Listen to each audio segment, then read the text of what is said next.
জানিব পাৰিব সাউথ ইণ্ডিয়াৰ গ্ৰীণ পপুলাৰ হিল ষ্টেচন উটিৰ বিষয়ে। উটি কেনেকৈ যাব, ইয়াত কি কি প্লেচ ভিজিট কৰিব, ক'ত ষ্টে কৰিব, ইয়াত এভেইলেবল ফুডৰ অপশ্যন কি, সকলোখিনি এই ভিডিঅ'টোত জানিব পাৰিব। গতিকে ভিডিঅ'টো স্কিপ নকৰি সম্পূৰ্ণ চাব। ফাৰ্ষ্ট জানি লওঁ উটি কেনেকৈ যাব। যদি ফ্লাইটেৰে যাব বিচাৰে নিয়াৰেষ্ট এয়াৰপৰ্ট হৈছে কয়েম্বাটুৰ, আৰু কয়েম্বাটুৰৰ পৰা উটিলৈ দূৰত্ব প্ৰায় 85 কিলোমিটাৰ হয়।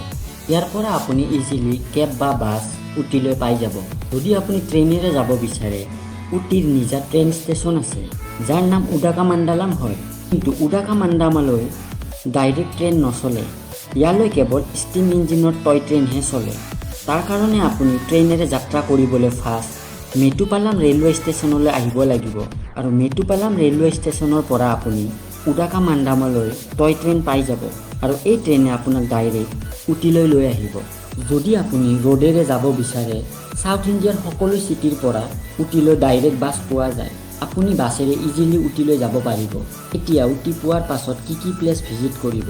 উটি পোৱাৰ পিছত আপুনি ফাৰ্ষ্ট উটি লেক ভিজিট কৰিব পাৰিব। ইয়াৰ এণ্ট্ৰি ফিজ প্ৰায় 15 টকা হয়, আৰু ইয়াত গৈ আপুনি ব'টিং কৰিবও পাৰিব।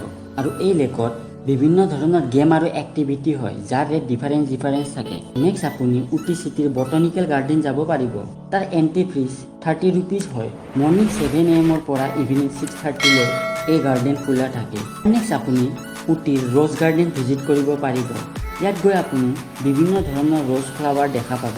ইয়াত আপোনাৰ বিভিন্ন প্ৰজাতিৰ ফুলৰ গছবোৰ চাই বহুত ভাল লাগিব। তাৰ নেক্সট আপুনি যদি এনিমেল লাভাৰ হয় তেন্তে মাধুমালাই নেশ্যনেল পাৰ্কত যাব পাৰে। ইয়াত গৈ আপুনি জীপ চাফাৰী কৰি বিভিন্ন ধৰণৰ জন্তু দেখা পাব। তাৰ পাছত আপুনি লেম্পছ ৰক ভিউ পইণ্টত যাব পাৰিব। ইয়াৰ পৰা আপুনি সম্পূৰ্ণ উটিৰ ভিউ দেখা পাব। তাৰ নেক্সট আপুনি স্লিপিং লেডি ভিউ পইণ্টত যাব পাৰিব। ইয়াৰ পৰাও আপুনি উটিৰ পাহাৰ পৰ্বত আৰু চহৰৰ সম্পূৰ্ণ ভিউ দেখা পাব। ইয়াত গৈ আপুনি ফটোগ্ৰাফী ভিডিঅ'গ্ৰাফীও কৰিব পাৰিব। আপুনি যদি হাতত বেছিকৈ টাইম লৈ আহিছে ইয়াৰ নেক্সট আপুনি উটিৰ ফেমাছ ডেষ্টিনেশ্যন কুনুৰত যাব পাৰিব। কুনুৰ উটিৰ পৰা প্ৰায় 25 কিলোমিটাৰ দূৰত্বত আছে। কুনুৰত গৈ আপুনি টি প্লাণ্ট চাব পাৰিব। ইয়াত গৈ আপুনি টি গাৰ্ডেন চোৱাৰ উপৰিও টি ফেক্টৰী ভিজিট কৰিব পাৰিব।